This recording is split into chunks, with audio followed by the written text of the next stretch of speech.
Malam itu sudah cukup larut. Ketika aku sedang asyik di depan komputer, tiba-tiba ponselku berbunyi. Segera aku raih dan kulihat nomor pada LCD-nya. Ternyata yang menghubungiku adalah sahabat karibku. Sebut saja namanya Emon. Dia adalah karyawan di perusahaan asing yang terdapat di Jakarta. Aku merasa sangat aneh, karena sungguh bukan hal biasa Emon menelponku di malam selarut ini. Malam itu suara Emon terdengar aneh. Dia berbicara sangat singkat, padat, tanpa banyak basa-basi atau gurauan. "Assalamualaikum, pulang kerja besok gua ke rumah lu ya," kata Emon. "Tumben, biasanya kalau mau datang gak pernah ngomong-ngomong," jawabku. Tapi Emon dengan hambar langsung menutup pembicaraan dengan hanya memberi salam. Aku bingung, karena ini sungguh di luar kebiasaannya. Sahabatku ini terkenal dengan gelarnya si ember bocor. Biasanya suka bergurau. Tapi kenapa kali ini dia seperti ogah bercanda? Seperti yang dikatakannya semalam, sore itu dia datang ke rumahku. Setelah sedikit bersenda gurau, kemudian dia menceritakan maksud kedatangannya. Emon bukan hanya sekedar ingin berkunjung. Dia juga bercerita tentang keluarganya yang sedang tertimpa kemalangan. Keselamatan ibunya, serta adiknya dan juga dirinya sedang terancam. Beberapa bulan belakangan ini, keluarganya kerap dikirim sesuatu yang mematikan atau biasa disebut santet. Salah satu adiknya, sebut saja Lina, terkena serangan ilmu jahanam ini. Lina merasakan sakit yang luar biasa di bagian perutnya. Walau kemudian telah dibawa ke dokter terdekat, bahkan diberi surat rujukan untuk rumah sakit besar yang ada di Jakarta, namun setelah diperiksa dengan teliti hingga menggunakan sinar X, tapi tetap saja tidak menunjukkan adanya gangguan dari suatu penyakit. Bukan hanya satu dokter, melainkan sudah diperiksa di 3 rumah sakit. Jawabannya sama, tidak ada apa-apa. Kejadian ini membuat Emon mengambil keputusan untuk mengunjungi salah satu paranormal di dekat rumah saudaranya. Menurut paranormal itu, adiknya terkena ilmu santet. Terbukti sang paranormal berhasil menarik keluar media ilmu laknat itu dari tubuh Lina. Antara lain 7 buah jarum dan beberapa helai rambut. Masih menurut sang paranormal, orang yang ingin mencelakai adiknya adalah keluarganya sendiri di kampung. Menurut Emon, peristiwa ini berawal pada pertengahan Agustus tahun 2014 silam, saat dia pulang ke kampung halamannya. Maksudnya untuk menziarahi makam ayahnya yang telah meninggal beberapa tahun silam. Kedatangan Emon di kampung halamannya rupanya ditanggapi negatif oleh beberapa sanak saudara almarhum ayahnya. Mereka beranggapan bahwa kedatangan Emon untuk meminta bagian, bahkan merebut warisan berupa beberapa petak tanah dan rumah. Manusia memang bisa lebih licik dan licin daripada ular, juga bisa sejahat harimau. Ungkapan itu sangat tepat ditujukan bagi orang-orang yang ingin menguasai harta warisan yang tidaklah seberapa nilainya itu. Sungguh pun demikian, manusia memang bisa berubah menjadi iblis hanya karena materi. Aku menjadi terharu mendengar ceritanya, karena aku kenal betul sifat sahabatku yang tidak pernah tergoda oleh kekayaan materi ini. "Aku kesini untuk meminta bantuanmu," cetus Emon. "Insya Allah, jika aku mampu pasti aku akan melakukannya," jawabku. "Aku minta tolong bagaimana caranya agar dapat melindungi segenap anggota keluargaku dari serangan-serangan gaib itu," tutur Emon setengah memelas. "Bukannya kamu sudah minta bantuan paranormal itu?" tanyaku. "Tapi paranormal itu sepertinya malah ingin menguras uang keluargaku. Dia menolong dengan mengharap pamrih yang berlebihan. Aku mulai enggan untuk meneruskan, apalagi untuk memenuhi segala kebutuhannya yang katanya merupakan persyaratan untuk ritual. Menurutnya, selang waktu beberapa saat setelah adiknya berhasil disembuhkan oleh paranormal itu, keadaan keluarganya kembali tentram dan aman. Namun apa yang terjadi, teror itu kembali menghantui keluarga Emon, bahkan lebih dahsyat dan menyeramkan ketimbang yang lalu. Ruangan-ruangan di rumah Emon berbau bangkai. Adik Emon yang bernama Andi, yang memang dilahirkan memiliki kelebihan yaitu mampu melihat sosok makhluk halus, mengatakan bahwa sering ada sosok yang wujudnya sangat menyeramkan di dalam rumah seiring dengan bau busuk yang sangat menyengat itu. "Tapi anehnya mengapa makhluk itu tidak berbuat apa-apa?" tanya Emon. "Pengirim makhluk itu menunggu waktu yang tepat, Mon. Karena keluargamu adalah keluarga muslim yang soleh, sehingga mereka menunggu hingga kalian lengah," jelasku.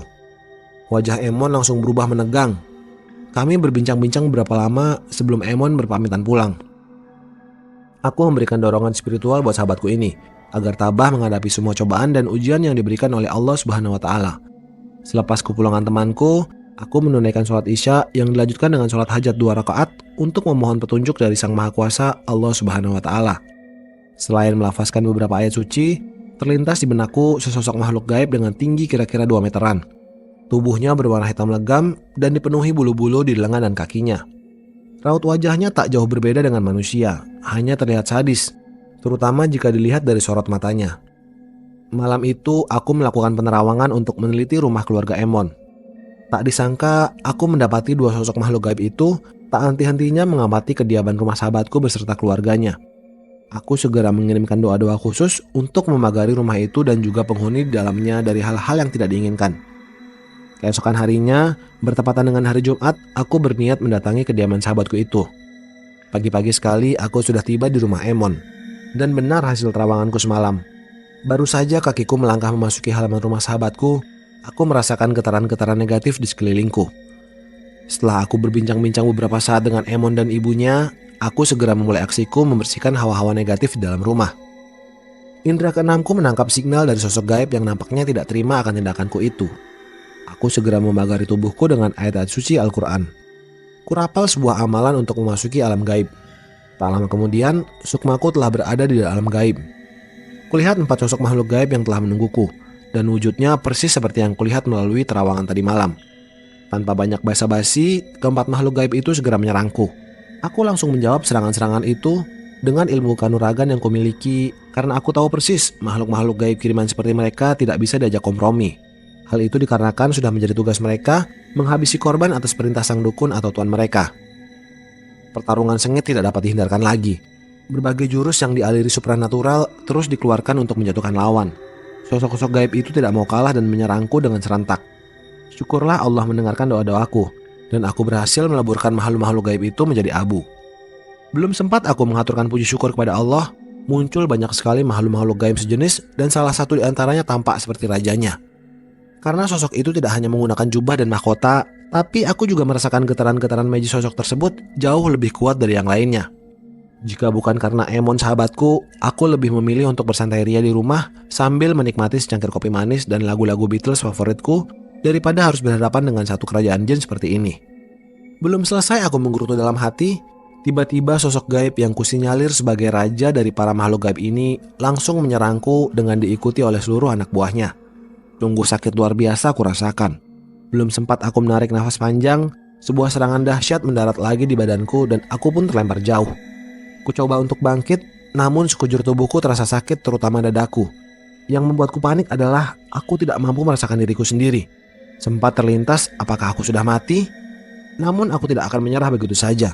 Aku yakin setiap manusia pada akhirnya akan mati. Namun aku tidak mau mati di tangan iblis.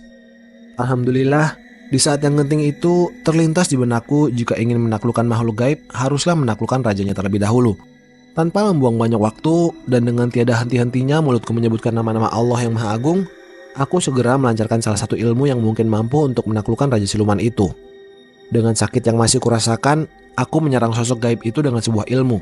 Ilmu serat jiwa namanya. Ilmu tersebut mengeluarkan hawa yang sangat panas dan sengatan-sengatan seperti aliran listrik, tapi berwarna kuning kemerahan yang mematikan. Segera aku cengkram tubuh makhluk itu dengan kekuatan ilmu yang kugunakan itu. Alhasil, sosok gaib itu berteriak, tak kuasa menahan sakit. Terlihat jelas di mataku, dia mulai terbakar dan meleleh seperti karet yang dilap api yang berkobar-kobar. Ada beberapa sosok gaib yang berusaha untuk membantu raja mereka. Tapi mereka malah ikut terkena sengatan ilmu serat jiwa yang kugunakan. Mereka nekat mengantarkan nyawa untuk membebaskan rajanya dari kekuatan salah satu ilmu Allah. Beberapa saat berlalu. Segera kulepaskan cengkramanku pada sosok gaib tersebut. Kulihat dia tak kuasa menahan sakit akibat seranganku, dan sosok-sosok gaib itu juga terkunci oleh sengatan ilmu serat jiwa. Melihat rajanya tak berdaya, anak buahnya hanya bisa berdiam diri. Dugaanku benar adanya. Setelah rajanya mati, anak buahnya juga tak bisa berkutik lagi. Tiba-tiba muncul sinar berwarna kehijauan yang entah dari mana datangnya. Sinar tersebut seperti ingin membantu sosok gaib yang sudah terkunci tak berdaya itu. Mungkin sinar itu berasal dari dukun yang mengirim makhluk-makhluk gaib ini. Demikian dugaanku dalam hati. Melihat hal tersebut dan untuk menghindari hal-hal yang tidak diinginkan, segera aku lafazkan doa Hasbul Bahar dan kualirkan kekuatan doa tersebut ke telapak tangan kananku. Kemudian terciptalah sebuah cakram gaib yang terbuat dari sinar berwarna kuning keemasan berputar-putar di atas telapak tanganku. Sambil meneriakkan Allahu Akbar, kulemparkan cakram tersebut ke arah sosok gaib itu. Begitu cakram yang kuciptakan dengan lafaz Hasbul Bahar mengenai sasaran, maka seketika itu juga sosok gaib yang sempat menghajarku sebelumnya itu hancur berkeping-keping. Bersamaan itu semua, makhluk-makhluk gaib itu menghilang entah kemana. Setelah membaca Al-Fatihah sebagai ungkapan syukur, maka sukmaku pun kembali menyatu dengan ragaku di alam nyata. Kembalinya diriku ke alam nyata membuat hatiku sedikit lega. Walaupun belum bisa dipastikan apakah masalah ini selesai, tapi paling tidak Emon dan keluarganya telah berhasil terselamatkan. Untuk menghindari kejahatan serupa di masa datang, maka rumah sahabatku itu aku pagari dengan pagar gaib. Kutempatkan juga 2 sosok jin muslim untuk turut menjaga rumah tersebut. Setelah ritual ini, alhamdulillah selanjutnya tidak terjadi apa-apa pada sahabatku ini dan keluarganya. Tetapi melalui gaib pendampingku, disampaikan bahwa akan ada serangan-serangan yang lebih dahsyat. Aku berdiskusi dengan Emon untuk menentukan jalan terbaik guna menyelesaikan masalah ini. Setelah diskusi panjang, diputuskan aku akan menghadapi langsung jika memang ada serangan yang lebih dahsyat. Satu hal yang sangat penting untuk diingat bahwa kita sebagai manusia hendaknya senantiasa meminta pertolongan hanya kepada Allah Subhanahu wa Ta'ala, bukan kepada yang lain.